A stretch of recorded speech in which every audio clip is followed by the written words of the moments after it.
রোজার ঈদের পর শাওয়াল মাসের ৬টি রোজা পুরো ১ বছর রোজা রাখার নেকি আল্লাহ তাআলা আমলনামার মধ্যে দিয়ে দিবেন। রমজান মাসের রোজা রাখলাম আর এই শাওয়াল মাস শুরু হয়ে গেছে, ৬টি রোজা। ও মহিলা মা বোনেরা, ও প্রিয় দিনী ভাই ও বোন, এই ৬টি রোজা যদি রাখতে পারেন, এই ৬টি নফল রোজা রাখলে পুরো ১ বছর নফল রোজা রাখার নেকি আল্লাহ তাআলা আমলনামায় দিয়ে দিবেন। আপনি যেমন সারা বছর যেন আপনি রোজা রাখলেন। আল্লাহু আকবার। আরো আপনাদেরকে জানিয়ে দিব আমার মা বোনেরা, পিরিয়ডের কারণে, মাসিকের কারণে অথবা অসুস্থতার কারণে আপনি যেই রোজা ভেঙেছেন, আপনি কি আগে কি কাজা রোজা আদায় করতে হবে, নাকি শাওয়াল মাসের ৬টি রোজা আগে রাখতে হবে? কাজা রোজা কি আগে কাজা আদায় করতে হবে, নাকি ভাঙতি রোজা আগে আদায় করতে হবে, নাকি শাওয়াল মাসের ৬টি রোজা রাখবেন, সেটাও জানিয়ে দেব। তারপর রোজার নিয়ত আরবি বাংলা, আরবিতেও জানিয়ে দিব, বাংলাতেও জানিয়ে দেব। এবং রমজান মাসে মা বোনদের যেই পিরিয়ডের কারণে যে রোজাগুলা ভেঙেছেন, ওই রাত্রের তারাবিগুলা আদায় করতে হবে কিনা সেটাও জানিয়ে দেব। তারপর আপনাদেরকে জানিয়ে দেব এই রোজাগুলা রেখে কি কি জিকির করবেন, যেই জিকিরগুলা করলে আল্লাহ রাব্বুল আলামিন সব থেকে বেশি খুশি হয়ে যান। প্রিয় মা বোনেরা আমার, পবিত্র রমজান মাসের রোজা আপনার কবুল হয়েছে কিনা বোঝার জন্য একটা আলামত আছে। কিতাবের মধ্যে এসেছে, আপনি পবিত্র মাহে রমজানের যে 30টি রোজা রেখেছেন, এই রোজাগুলা রাখার আলামত হলো যারা শাওয়াল মাসের 6টি রোজা রাখতে পারবেন, তারা মনে করবেন অবশ্যই আল্লাহ পাক আপনার রমজান মাসের রোজা কবুল করেছেন। সুবহানাল্লাহি ওয়া বিহামদি। কিতাবের মধ্যে এসেছে, বান্দা যখন একটি নেক আমল করে, নেক আমল করার পর আরেকটি নেক আমলের সুযোগ যখন পায়, তখন মনে করতে হবে আগের নেক আমলটা আল্লাহর কাছে কবুল হয়েছে। সেটা কবুল হওয়ার পরে আল্লাহ পাক আরেকটি নেক আমল করার সুযোগ দেন। যেমন আপনি যে 5 ওয়াক্ত নামাজ পড়ছেন, 5 ওয়াক্ত নামাজ কবুল হয়েছে কিনা কিভাবে বুঝবেন? ফজরের নামাজ যখন পড়বেন, ফজরের নামাজটা কবুল হয়েছে কিনা। জোহরের নামাজ যদি সুন্দরভাবে আদায় করতে পারেন, তাহলে মনে করবেন ফজরের নামাজটা কবুল হয়েছে। আল্লাহু আকবার। প্রিয় মা বোনেরা আমার, আমি আজকে সুন্দর করে শাওয়াল মাসের রোজা কিভাবে রাখবেন, নিয়ত কিভাবে, কোন পদ্ধতিতে রাখলে আল্লাহ খুশি হয়ে যান এবং জিকিরগুলা কিভাবে করবেন, সুন্দর করে আপনাদেরকে জানিয়ে দেব। মা বোনেরা আমার, শাওয়াল মাসের রোজা রাখার ফজিলত কি শুনলে আপনি অবাক হবেন। আল্লাহর রাসূল সাল্লাল্লাহু আলাইহি ওয়াসাল্লাম বলেন, মুসলিম শরীফের 2648 নম্বর হাদিস, আন আবি আইয়ুব আল আনসারী রাদিয়াল্লাহু আন, নবীজির প্রিয় সাহাবী আবু আইয়ুব আনসারী রাদিয়াল্লাহু আনহু থেকে বর্ণনা। প্রিয় নবী সাল্লাল্লাহু আলাইহি ওয়াসাল্লাম বলেন, মান সামা রমাযান, মান সামা রমাযান থুম্মা আতবাহু সিত্তাম মিন শাওয়াল কানা কাসিয়ামিদ দাহার। নবীজি বলেন, উম্মত, রমজান মাসের রোজাগুলা রাখার পরে, রমজানের 30টি রোজা রাখার পরে তোমরা শাওয়াল মাসের 6টি রোজা রাখো। তুম্মাতবাহু সিত্তাম মিন শাওয়াল কানা কাসিয়ামিদ দাহার। রমজান মাসের পরে শাওয়াল মাসের 6টি রোজা যদি রাখতে পারো, আল্লাহ রাব্বুল আলামিন তোমাদেরকে পূর্ণ 1 বছর রোজা রাখার নেকি আল্লাহ পাক আমলনামায় দিয়ে দিবেন। সুবহানাল্লাহি ওয়া বিহামদিহি। প্রিয় মা বোনেরা, এখন প্রশ্ন জাগতে পারে, 6টা রোজায় কিভাবে 1 বছরের নেকি পাবেন? আমি আপনাদেরকে সহজ করে হিসাবটা বুঝিয়ে দিচ্ছি। আল্লাহ তাআলা খুশি হয়ে প্রিয় নবী সাল্লাল্লাহু আলাইহি ওয়াসাল্লামকে একটা সুসংবাদ দিলেন, বললেন, হাবিব, আপনার উম্মত যদি একটা নেক আমল করে, আমি সেটাকে বাড়ায়া 10 গুণ করে দেই। একটা আমল করলে সেটাকে বর্ধিত করে 10 গুণ করে দেই, 10 গুণের নেকি আমল নামার মধ্যে দিয়ে দেই। আপনি কোরআনের একটা হরফ পড়লে 10 নেকি, এমনি প্রত্যেকটা আমল যখন আপনি করবেন, রোজা, একটা রোজা রাখলে এটা 10 গুণ বাড়িয়ে নেকি আমল নামার মধ্যে দেওয়া হয়। তাহলে আবার হিসাবটা দেখুন, খুব সহজ। তাহলে রমজান মাসের রোজা রাখলাম আমরা কয়টি? 30টি। রমজান মাসে 30টি রোজা রাখলাম। 30রে যদি আপনি 10 দিয়ে যদি আপনি গুণ দেন তাহলে কত হয়? 30রে 10 দিয়ে গুণ দিলে আপনার হবে 300। 30রে 10 দিয়ে গুণ দিলে হবে কত? 300। আর এই শাওয়াল মাসের 6টি রোজা যদি আপনি রাখেন, তাহলে 6রে যদি আপনি 10 দিয়ে গুণ দেন তাহলে হবে কত? 60। ওই দিক দিয়ে হচ্ছে 300 আর এই দিক দিয়ে হচ্ছে 60। তার মানে আপনি রমজান মাস এবং রমজানের পরের শাওয়াল মাসের 6টি রোজা যদি রাখেন, আল্লাহ তাআলা আপনার আমল নামার মধ্যে পূর্ণ 1 বছর রোজা রাখার নেকি আমল নামায় দিয়ে দিবেন। সুবহানাল্লাহি ওয়া বিহামদিহি। প্রিয় মা বোনেরা আমার, ভালো করে শুনুন। মহান রব্বুল আলামিন আল্লাহ তাআলা রহমতের দরজাগুলাই শাওয়াল মাসে খুলে দিয়েছেন। শাওয়াল মাসে যদি আপনি রোজা রাখেন কি কি ফজিলত পাবেন? 1 নাম্বার তো বললাম, সারা বছরের সওয়াব পাবেন। 2 নাম্বার হলো রমজানের রোজা কবুল হওয়ার লক্ষণ হলো যারা শাওয়াল মাসে রোজা রাখবেন, আমার মা বোনেরা, মুসলিম ভাইয়েরা, মনে করবেন রমজান মাসের রোজা আপনার কবুল হয়েছে। 3 নাম্বার হচ্ছে রমজানের ধারাবাহিকতা। রমজান মাস যে ইবাদত বন্দেগী করলেন, রোজা রাখলেন, শাওয়াল মাসের রোজার মাধ্যমে এটার ধারাবাহিকতা রইল। তারপর এটা হচ্ছে ঈদের মাস, তারপর এটা হচ্ছে আমলের সুযোগ, নফল ইবাদত। এই মাসে শাওয়াল মাসে বেশি বেশি নফল ইবাদত করলে আল্লাহ তাআলা নেকের পাল্লা ভারী করে দেন। এবার আপনাদেরকে প্রশ্নের জবাবগুলা দেই, তারপর রোজা রাখার নিয়ত কিভাবে রাখবেন সেটা আপনাদেরকে বলে দিব।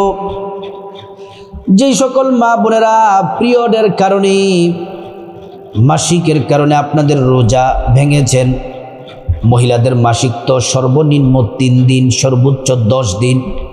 এবার আপনি 3 দিন, 5 দিন, 7 দিন, 9 দিন, যত দিনের রোজা ভেঙেছেন রমজান মাসে আপনাদের পিরিয়ডের জন্য, এই রোজাগুলা আপনি কাজা অবশ্যই আদায় করতে হবে। এখন প্রশ্ন হলো, আপনি রোজাগুলা, কাজা রোজাগুলা আপনি কি শাওয়াল মাসের রোজা রাখার আগে রাখতে হবে নাকি পরে রাখবেন? যেহেতু আল্লাহ রাসূল সাল্লাল্লাহু আলাইহি ওয়াসাল্লাম হাদিসের মধ্যে বলছেন, তোমরা রমজান মাসের রোজা পূর্ণ করার পরে, রমজান মাসের রোজা পূর্ণ করার পরে তারপর তোমরা শাওয়াল মাসের 6টি রোজা রাখো, তাহলে রমজান মাসে 30টি রোজার মাধ্যমে রোজা পূর্ণ হয়। আপনি তো 5টা রোজা ভেঙে ফেললেন অসুস্থতার কারণে, অর্থাৎ পিরিয়ডের কারণে। এই যে 5টি রোজা দেখুন আপনার গ্যাপ আছে, এই 5টি রোজা যদি আপনি না রাখেন তাহলে আপনার 30টি রোজা পূর্ণ হলো না। অধিকাংশ আলেম, অনেক আলেম বলেছেন, সেজন্য আপনি হাদিসের দিকে লক্ষ্য করলে রমজানের রোজা পূর্ণ করার কথা বলা হয়েছে। তাহলে এই হাদিসের দিকে খেয়াল করলে আপনাকে প্রথমে যেই আপনার কাজা রোজা আছে 5টা 7টা, এই রোজাগুলা আপনার আগে রাখতে হবে। কারণ এই শাওয়াল মাসের রোজা তো আপনি পুরো শাওয়াল মাসে যে কোনো দিন রাখতে পারেন, যে কোনো 6 দিন রাখতে পারেন, ভেঙে ভেঙে রাখতে পারেন, একসাথে রাখতে পারেন। প্রিয় মা বোনেরা, জন্য কিছু কিছু আলেম বলেছেন যে আপনাকে আগে রমজানের রোজা পূর্ণ করতে হবে, কাজা রোজা আদায় করতে হবে, তারপরে শাওয়াল মাসের রোজা রাখবেন। আবার কিছু কিছু আলেম বলেছেন যদি আপনি শাওয়াল মাসের রোজা আপনি আগে রাখতে পারবেন, অসুবিধা নাই, কারণ কাজা রোজা তো আগামী রমজানের আগে আপনি কাজা রোজা আদায় করতে পারবেন। তো কিছু কিছু আলেম বলেছেন আপনাকে আগে রমজানের রোজা পূর্ণ করতে হবে, আবার কিছু কিছু আলেম বলছেন যে না, শাওয়ালের রোজা রেখে তারপরেও রমজানের কাজা রোজা আদায় করতে হবে। তাহলে 2 দল আলেমদের কথা মতো আমরা বুঝতে পারলাম আপনার ইচ্ছে, আপনি শাওয়াল মাসের রোজা ইচ্ছে করলে আগেও রাখতে পারেন, কাজা রোজা আদায় করার আগেও শাওয়াল মাসে রোজা রাখতে পারেন, ইচ্ছে করলে কাজা রোজা আদায় করে তারপরেও শাওয়াল রোজা রাখতে পারেন, কিন্তু শাওয়ালের 6টি রোজা আপনাকেই শাওয়াল মাসের মধ্যেই আপনাকে রাখতে হবে। প্রিয় মা বোনেরা আমার, এবার আসুন আপনাদেরকে বলি, প্রশ্ন করতে পারেন যে হুজুর শাওয়াল মাসের রোজাগুলা কি একসাথে রাখতে হবে নাকি ভেঙে ভেঙে রাখতে হবে? শাওয়াল মাসের রোজাগুলো একসাথে রাখতে হবে না, আপনি রোজা ভেঙে ভেঙে রাখতে পারেন। যেমন আপনি একটি রোজা রাখলেন, গ্যাপ দিলেন, আবার রোজা রাখলেন, আবার গ্যাপ দিলেন, এভাবেও রাখতে পারেন। অথবা 2টা রাখলেন, আবার 2-3 দিন গ্যাপ দিয়ে আবার রাখলেন, এভাবেও রাখতে পারেন। আবার একসাথে রাখতে পারেন, কোনো অসুবিধা নাই। প্রিয় মা বোনেরা আমার, এবার আসুন রোজাগুলো আপনারা কিভাবে রাখবেন, রোজার নিয়ত কিভাবে, আরবি নিয়ত কিভাবে, বাংলা নিয়ত কিভাবে, সুন্দর করে আপনাদেরকে বলে দিচ্ছি, ভালো করে শুনুন। সর্বপ্রথম একটি শর্ত আপনাকে জানতে হবে, আপনাকে অবশ্যই শাওয়ালের রোজা রাখার জন্য আপনাকে ভোর রাতে সাহারি খেতে হবে।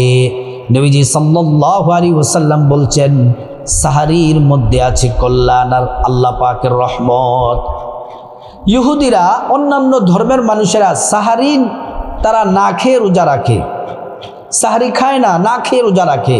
আর আমাদের নবী বলছেন, তোমরা অন্যান্য ধর্মের ইহুদি নাসারাদের মতো রোজা রাখবে না, তোমরা সাহারি খাবে তারপর রোজা রাখবে। অবশ্যই সাহারি খাবেন তারপর রোজা রাখবেন। যদি কোনো কারণে যদি ঘুম থেকে যদি না উঠতে পারেন সেটা হচ্ছে ভিন্ন কথা। যদি দেখেন যে সাহারির সময় শেষ, তাহলে আপনি রোজার নিয়ত করতে হবে, রোজার নিয়ত করে আপনি রোজা রেখে দিবেন, কোনো অসুবিধা নেই। এবার আপনাদেরকে প্রথমে শাওয়াল মাসের রোজার আরবিতে নিয়তটা বলি, তারপরে বাংলাতে বলবো। শাওয়াল মাসের আরবি নিয়তটা এভাবে করবেন, নাওয়াইতু আন আসুমা গাদাম মিন শাহরি শাওয়ালাল মুবারাক সুন্নাতান লিল্লাহি তাআলা ফাতাকাব্বাল মিন্নি ইন্নাকা আনতাস সামিউল আলিম। আরেকবার বলছি, নাওয়াইতু আন আসুমা গাদাম মিন শাহরি শাওয়ালাল মুবারাক সুন্নাতান লিল্লাহি তাআলা ফাতাকাব্বাল মিন্নি ইন্নাকা আনতাস সামিউল আলিম।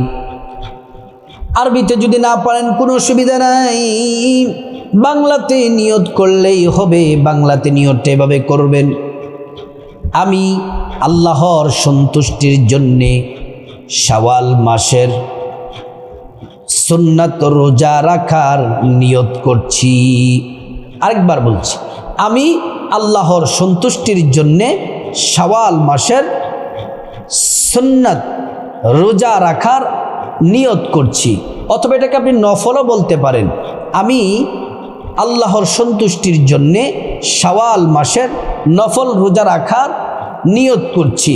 সুন্নতও বলতে পারেন, নফলও বলতে পারেন, কোনো অসুবিধা নেই। কারণ নবীজি রেখেছেন, এজন্য সুন্নাত, আবার এটা অতিরিক্ত রোজা, এই জন্য এটা নফল, কোনো অসুবিধা নেই।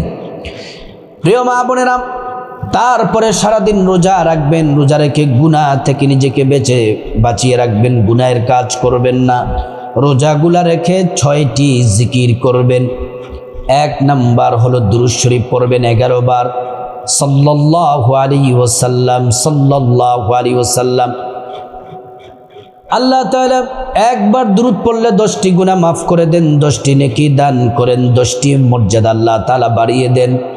হাসরের ময়দানে নবীজি শাফায়াত করবেন, নিজ হাতে আউজে কাউসারের পানি পান করায়া আল্লাহর জান্নাতে নিরাপদে পৌঁছে দিবেন। সুবহানাল্লাহ। তারপর 2 নাম্বার হচ্ছে শ্রেষ্ঠ জিকির করবেন 11 বার, 50 বছরের গুনাহ মাফ হয়ে যাবে। এই জিকির আরশে আজিমে পৌঁছে যায়, আল্লাহ তাআলা আপনার দোয়া জিকির কবুল করবেন। লা ইলাহা ইল্লাল্লাহ, লা ইলাহা ইল্লাল্লাহ। তারপরে 3 নাম্বার জিকির করবেন, লা হাওলা ওয়ালা কুওয়াতা ইল্লা বিল্লাহ, লা হাওলা ওয়ালা কুওয়াতা ইল্লা বিল্লাহ। এটা 11 বার পড়বেন। আল্লাহ তাআলা প্রত্যেকবার পড়ার জন্য জান্নাতে গুপ্ত ধনভাণ্ডার দিবেন। 4 নাম্বার ইস্তেগফার পড়বেন 11 বার, আল্লাহ জীবনের গুনাহ মাফ করে দিবেন, ধনী বানায়া দিবেন, জান্নাতে প্রবেশ করাবেন। আস্তাগফিরুল্লাহ ওয়া আতুবু ইলাইক, আস্তাগফিরুল্লাহ ওয়া আতুবু ইলাইক। তারপরে আল্লাহ রাব্বুল আলামিনের 5 নাম্বার শ্রেষ্ঠ জিকিরটি করবেন। কোরআন শরীফে যেই সূরা জিকিরটি হলো যেই সূরার মধ্যে আল্লাহর পরিচয় আছে, বিসমিল্লাহির রহমানির রহিম, কুল হুয়াল্লাহু আহাদ আল্লাহুস সামাদ লাম ইয়ালিদ ওয়া লাম ইউলাদ ওয়া লাম ইয়াকুল লাহু কুফুয়ান আহাদ। সূরা ইখলাস 10 বার পড়লে 3 খতম কোরআন শরীফের নেকি আল্লাহ পাক আমলনামার মধ্যে দিবেন এবং আল্লাহ তাআলা জান্নাতে একটি বিল্ডিং এর মালিক বানায়া দিবেন। তারপর 6 নাম্বার জিকির হলো যতবার করবেন ততবার জান্নাতে ফল গাছের মালিক হবেন। সুবহানাল্লাহ 33 বার, আলহামদুলিল্লাহ 33 বার, আল্লাহু আকবার 34 বার পরে আল্লাহর কাছে মুনাজাতে চোখের পানি ছেড়ে গুনাহ মাফ চাইবেন, গুনাহ মাফ পেয়ে যাবেন, সব গুনাহ মাফ করে দিবেন। আল্লাহ তাআলার কাছে বিপদ থেকে মুক্তি চাইবেন, বিপদ দূর করে দিবেন। ধনী, ধন দৌলত, টাকা পয়সা চেয়ে ধনী হওয়ার জন্য রিজিক চাইবেন, ধনী বানায়া দিবেন। গুনাহ মাফ চাইবেন, পরকালে জাহান্নাম থেকে মুক্তি চাইবেন, জান্নাত চাইবেন। সব দোয়া আল্লাহ পাক কবুল করবেন। আল্লাহ রাব্বুল আলামিন আমাদের সবাইকে, প্রত্যেক মহিলা মা বোন সবাইকে শাওয়াল মাসের এই রোজা এবং নিয়ম কানুন এবং জিকির দোয়া সবগুলা সুন্দরভাবে যেন আমরা পালন করতে পারি, আল্লাহ পাক তৌফিক দান করুন।